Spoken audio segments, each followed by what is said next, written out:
The golden light of a Beacon Hill evening gilded the red brick sidewalks, and a soft breeze from the Charles River whispered through the open doors of Luna. Elizabeth Watson stood in the center of the restaurant she had built from a dream, her gaze sweeping over the 40-seat dining room. The chandelier scattered light like a prism, each sparkle catching on the polished silver and gleaming china. It was perfect, a harmonious space born from cream-colored walls, warm oak, and the ghost of her grandmother's memory.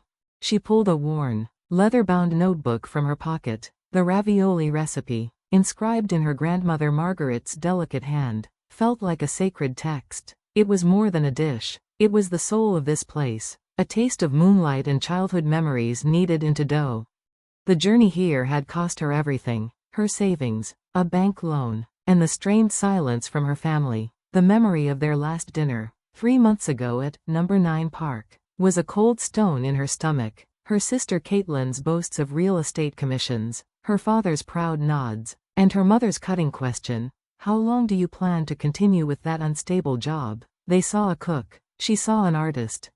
Now, as the first guests began to arrive, the food critic from the Boston Globe, the symphony conductor, a who's who of the city's elite, Elizabeth's practiced smile was a mask for her churning heart. She checked her phone. The message to her family was still marked "read," its silence louder than any applause. The evening unfolded in a symphony of clinking glasses and murmured praise. The amuse-bouche was a revelation. The champagne flowed, and the dining room hummed with approval. Elizabeth, her sous chef, Tom, called out, "The lobster ravioli orders are pouring in." This was it, her signature dish, her grandmother's legacy, modernized with Cape Cod lobster and a tomato sauce simmered for 12 hours. As she moved to the stove, her phone vibrated. Caitlin's name flashed on the screen. Her heart leapt. Caitlin, the party today. What, that was today? A cold, dismissive laugh. It'll fail soon anyway. I'm at an open house in Weston. Don't bother me with this. The line went dead. With trembling fingers, Elizabeth dialed her mother, only to be met with the distant sound of a ship's horn and a clipped, "Don't contact me during my cruise. I'm enjoying the Caribbean." The rejection was a physical blow. In a quiet corner of the bustling kitchen, she leaned against the cool stainless steel, the sounds of her staff fading to a dull roar. Then, a gentle light fell across her hands. She looked up. Moonlight, full and soft, streamed through the large window, a silent benediction from the grandmother who had always believed in her. She took a deep, steadying breath. The hurt was still there, but it was no longer in control.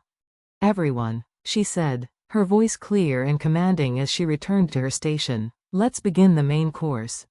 The lobster ravioli with moonlight tomato sauce was a triumph. Acclaim washed over every table.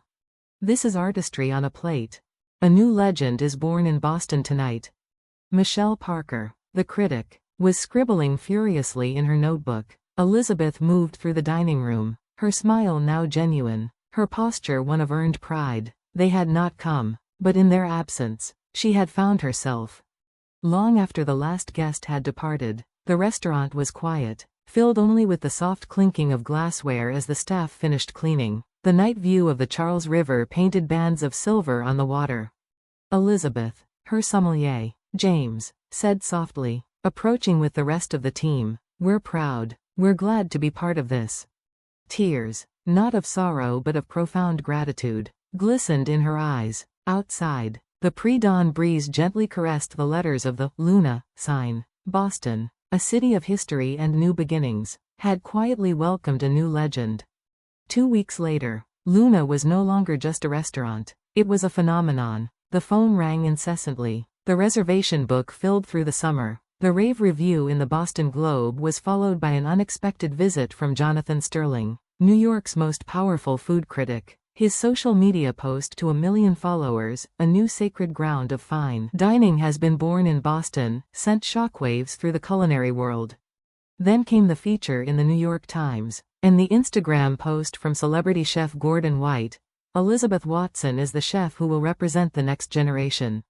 One afternoon, Jessica at the front desk reported, her voice a mix of awe and panic, "The waiting list has exceeded 2 years."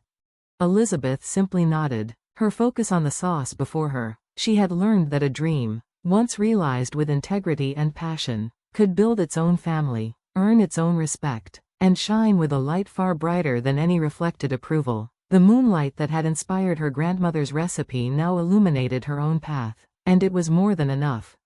The call from Michelin came on a Tuesday. The voice from Paris was crisp and formal, but the words sent a seismic shock through the world of gastronomy. Luna had been awarded 3 stars, the youngest restaurant in American history to achieve such an honor. The world erupted. Forbes splashed her face across its cover, estimating Luna's revenue and her personal income in staggering figures that dwarfed her father's lifetime earnings in investment banking. Elizabeth accepted the accolades with a quiet grace. For her, success was not a weapon, it was a validation. Yet, in the silent moments, a hollow space remained where her family's pride should have been. The autumn they returned from their world cruise, the leaves along the Charles River were a fire of gold and crimson. In their Beacon Hill apartment, Martha Watson, her hand trembling, passed a copy of Food Wine to her husband. On the cover, bathed in the soft glow of her kitchen, was Elizabeth. The headline read, "The Miracle Chef Recognized by the World." John's voice was a whisper. "To think that our Elizabeth?"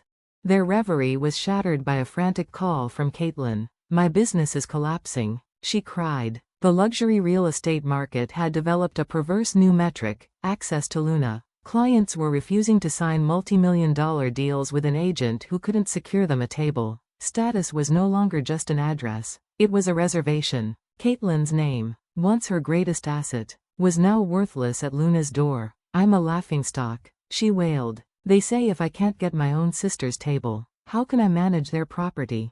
A cold dread settled in the pit of Martha's stomach. The following evening, they watched a television special on Luna. They saw Elizabeth, a figure of serene command, her hands crafting edible poetry. The narrator spoke of the soulful harmony of tradition and innovation in her moonlight ravioli. Martha watched, and for the first time, she didn't see a rebellious daughter playing with food. She saw an artist, and the scale of what they had dismissed finally crashed down upon her.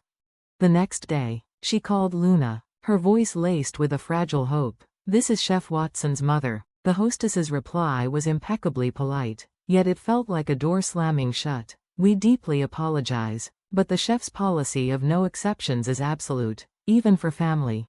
The words were a perfect echo of their own past dismissals, returned to them with chilling precision.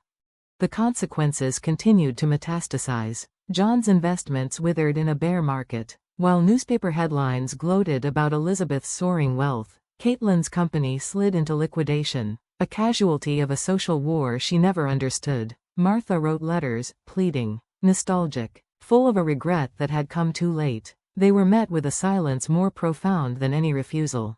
The final reply from Luna was not from a daughter, but from an executive chef, a business note, on formal letterhead, thanking Madam for her inquiry and reiterating the restaurant's unwavering policy. Martha held the paper as the first snow of winter fell outside. The cold, elegant prose was her verdict. They were not family. They were simply part of the public, and they would have to wait their turn. On the occasion of Luna's year-and-a-half anniversary, as a golden sunset draped over Boston, Elizabeth's secretary, Sarah, approached with an iPad. The screen displayed the obituary of Caitlin's company in the Boston Herald. Elizabeth read it without a flicker of emotion. "And this?" she asked, accepting another envelope, the 12th one this year, in her mother's handwriting. "Dear daughter, I saw your interview about the food bank. You were so magnificent." She placed the unopened letter in a drawer already full of them. "Some bridges, once burned, cannot be rebuilt." That night, as she hosted the directors of the James Beard Foundation, her new creation, Moonlight Sea, was hailed as a masterpiece. Her parents' world was shrinking, while hers expanded into the stratosphere. The irony was a constant, quiet companion. The invitation to lecture at Harvard Business School was a crowning achievement. In a packed hall, she spoke of integrity and vision. When a student asked about the role of family in business, she paused, her gaze steady. "What matters," she said, her voice clear and resonant, "are the people who stand by your dream. For me, that family is my team at Luna." The quote would be reprinted for weeks, a manifesto for a new generation of leaders. Then, one evening during a charity gala, the front desk called. a note of panic in their voice. "Chef, you should see the guest list." On the monitor, she saw them, her parents and sister, their postures stiff and uncertain, clad in finery that suddenly seemed borrowed. They had not demanded entry. They had bought tickets to a charity event, the one legitimate path to a table. Elizabeth took a deep breath. This was not a surrender on their part, but an acknowledgement. They had finally come to her world, on her terms. "Proceed as planned," she instructed. "They are guests. Treat them as you would any other."